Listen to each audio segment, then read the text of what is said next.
Hey guys, today I'm looking at Super Smash Bros. Brawl.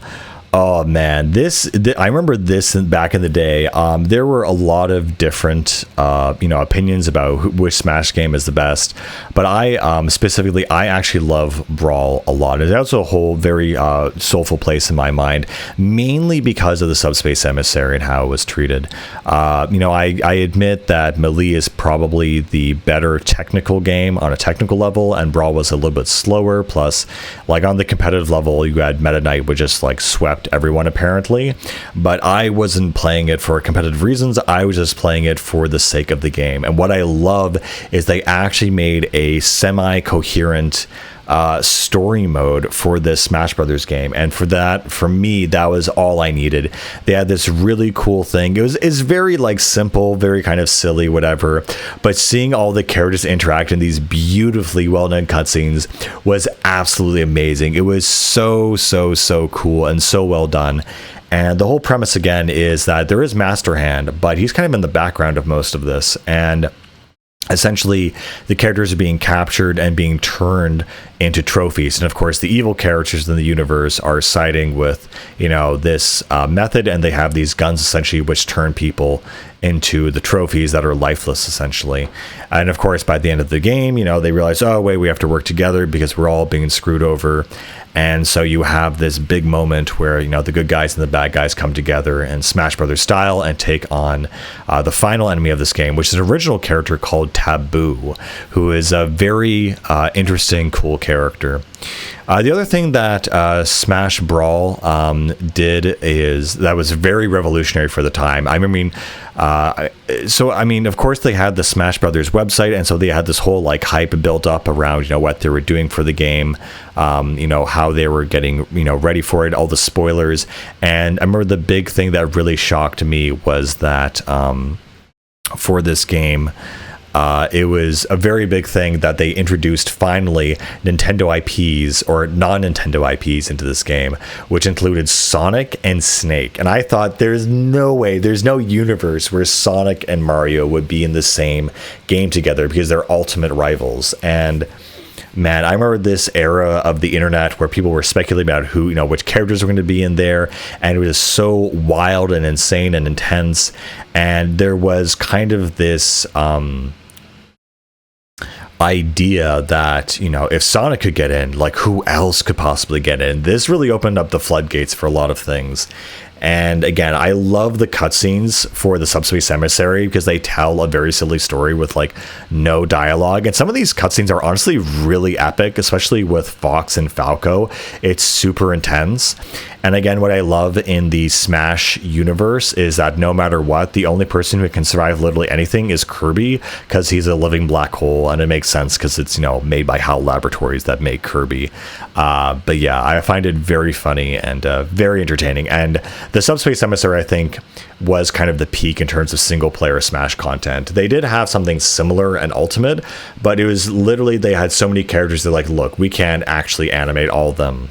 Look, we have so many characters, we can't actually incorporate all of them into a series of cutscenes and whatever. And so we're just going to have like a bunch of battles that you go around and fight on a map. And it wasn't anything amazing, but it was something, I guess. And they couldn't possibly intertwine all the stories and give everyone the same amount of screen time. This was basically like the Marvel's Avengers for Nintendo. This is why this was so big, because all these characters were coming into the foray. And I remember this game also introduced a lot of other Nintendo IPs that people frankly didn't care about, like Mr. Game & Watch and Kid Icarus, which kind of went through a little kind of revival during this time period. And so they completely redesigned his character and brought him back to life just for this fighting game, which I absolutely love. I think it's really cool that they did that. And the story is, it kind of goes around. Oh yeah, and of course Rob. How can we forget Rob, the classic character, Rob? But yeah, no, I mean, I definitely, see that Brawl is, on a technical level, the inferior game, but I honestly love it way more than Melee, simply because of the Subspace Emissary. It is just absolutely an amazing mode. Also, this game introduced stickers and trophies. There were trophies in the last game, but now stickers are kind of like sub-trophies that you'd be able to collect, and other things just to get like Nintendo lore and other different collectibles throughout the game that give you like, definitions and backgrounds into like, okay, who is Kid Icarus? Who is Pit? Like, I had no idea who this guy was. I had no idea Kid Icarus was a game even that Nintendo made.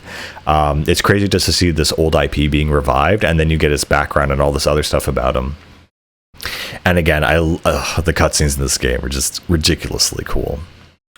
And oh yeah, I forgot the other sub plot is they have this black mist which is infecting other characters and creating this kind of army of clones or like enemies for you to fight, essentially.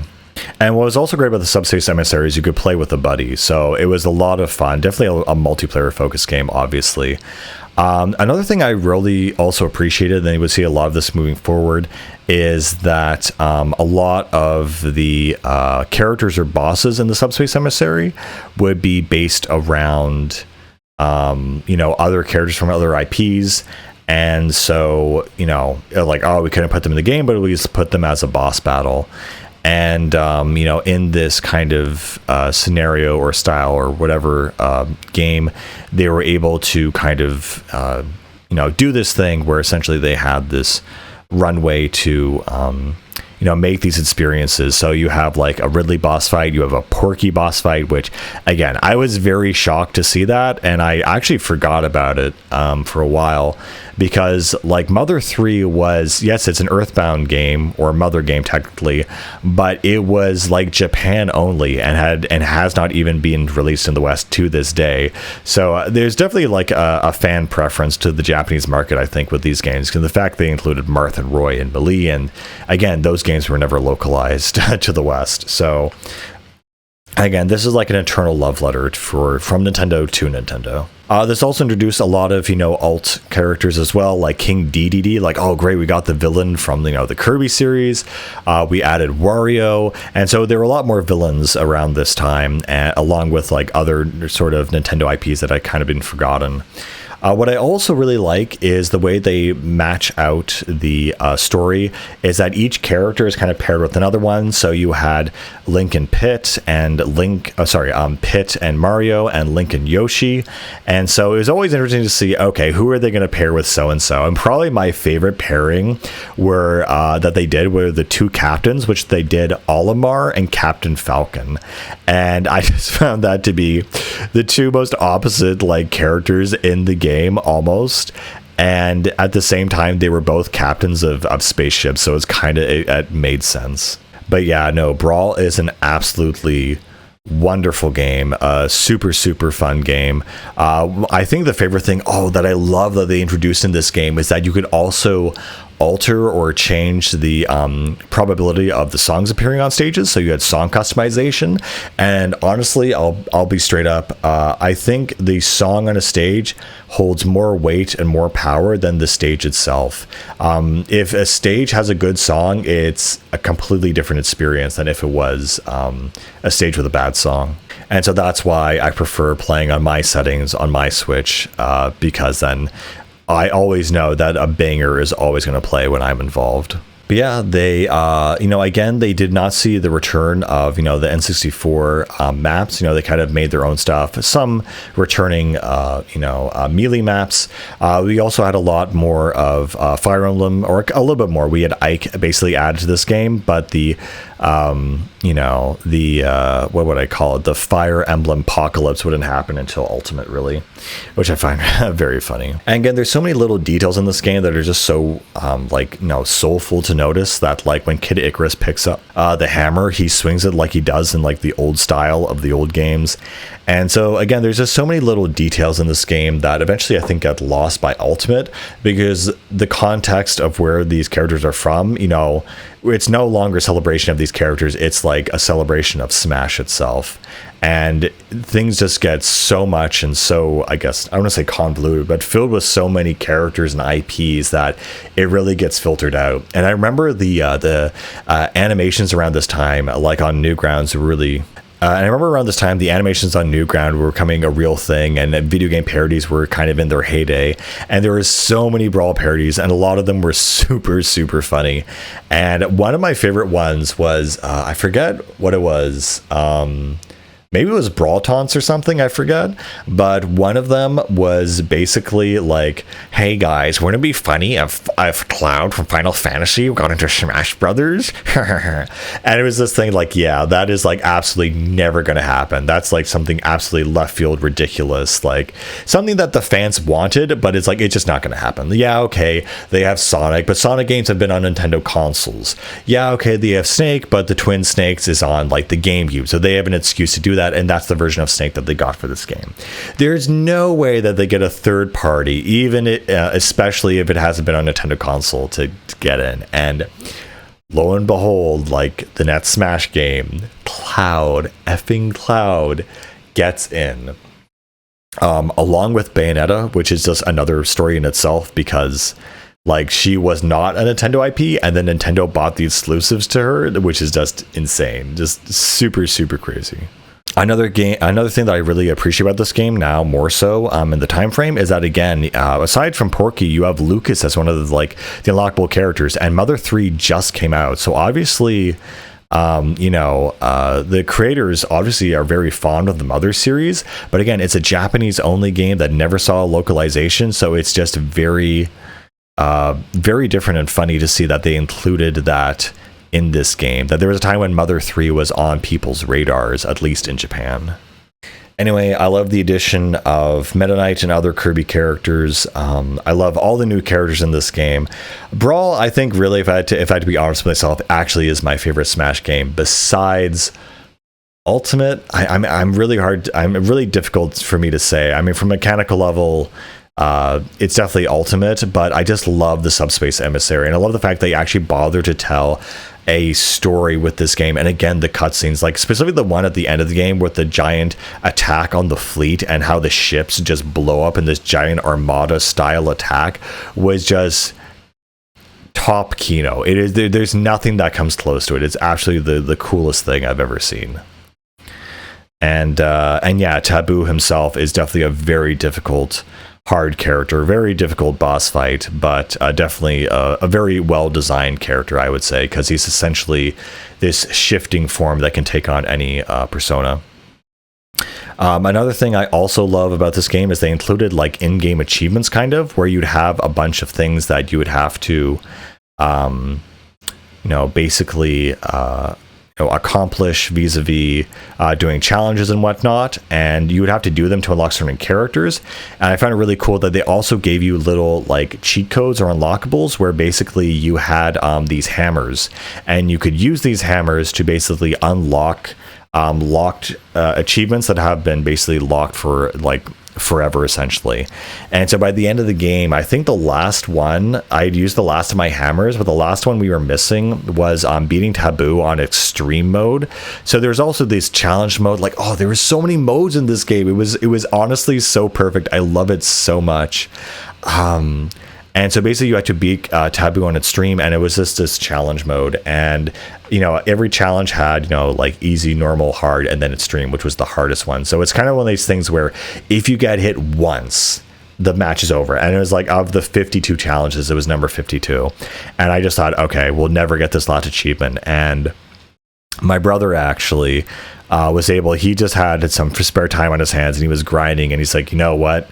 I'm just going to go ahead and I'm going to try this. And it was one of those intense gamer moments where you just feel like the sweat, the adrenaline, the tension in the air when you're going up against what is a super difficult boss. And he actually did it after all these years, so thank goodness for that. Again, I find it super funny that certain characters that are like bosses that were considered too big, like Ridley in this game, then became an actual playable character. And a lot of things in this game, like, oh, that'll never happen. It happens. And I think that's really the spirit of Smash and why people are so into it. It's not just mechanically a fun game to get good at, and you can be played casually and competitively, but it's the possibilities. It's the fact that, oh, what could we do to translate this character into this universe? What would occur? What would transpire? And it's that feeling of endless possibilities is what I think drives people forward, especially with Smash at the forefront of their mindset. And again, I love how they introduce each character. They give them this big font and this introduction thing. And I love the fact that this whole mode is co-op. I don't know. I just love Brawl. I love it so much. And there's nothing like it. And I'm so happy that I got to play it at the time that I did. Because there were a lot of other games that were coming out, and it was 2007. This was the heyday of really modern gaming, and this was just an amazing title. And I still can't believe they added Snake into this game. And it's so funny what they did with this moveset, because they gave him all explosive. Like, well, we can't give him a gun because that's against the rules. And lo and behold, in Ultimate we have Joker who has gun. So, but yeah, they gave him this total explosive moveset based on the Twin Snakes. Again, I just can't believe that. Like, this game exists. Like, it's really crazy just to see how far we've come with this franchise. And this is where I think we felt a real peak. And it's honestly amazing to me that Ultimate is even better than this, honestly, in some ways. In a lot of ways, honestly. Anyway, music, presentation, gameplay. It's so weird, though, looking at this game, though, because I remember back in the day, I absolutely cherished it. But looking at it now and looking at the level selection, the roster selection, I'm like, oh, wow, that's nobody. That's no one. That's nothing. And it's so weird to look back on it and to think that at one point, this was the greatest thing, like, imaginable. This was the big thing. And now it's been completely outdone again. I really don't know what else to say about it at this point. I think that the Subspace Simmer series is amazing. The melee, the multiplayer is amazing. All the different stages. I love the fact that some stages, like the F-Zero thing, you can actually destroy all the cars on the track. Oh, I forgot. One thing that was actually really big, and of course the main point of Brawl is they added Final Smashes. This thing where you could basically get the Smash Ball and then unleash a super awesome attack. And that's something I had always thought of ever since Melee. Like, would it be cool if you could get this thing and you get like a custom thing, and it would like turn you into like a super like powerful guy or something for like a quick second. And they added that, and I love all the Final Smashes in this game. From there's Mario with his giant fire attack, Link with his Triforce Assault. That was so cool. You have Captain Falcon with his friggin' like car that like runs you over. That's so cool. Yoshi with his Stampede, Donkey Kong with his bongo beat drums. I'm kind of sad that they removed some of the mobility and accessibility, or I'm not sure how you call it, the player input while using Final Smashes, like Fox, and his Lilat Master, because then it kind of is like, well, it's kind of unfair because if you miss with the Final Smash, or even if you do get it, the other player can just like hide somewhere and like cheapen it and whatever. My favorite one was actually Jigglypuff.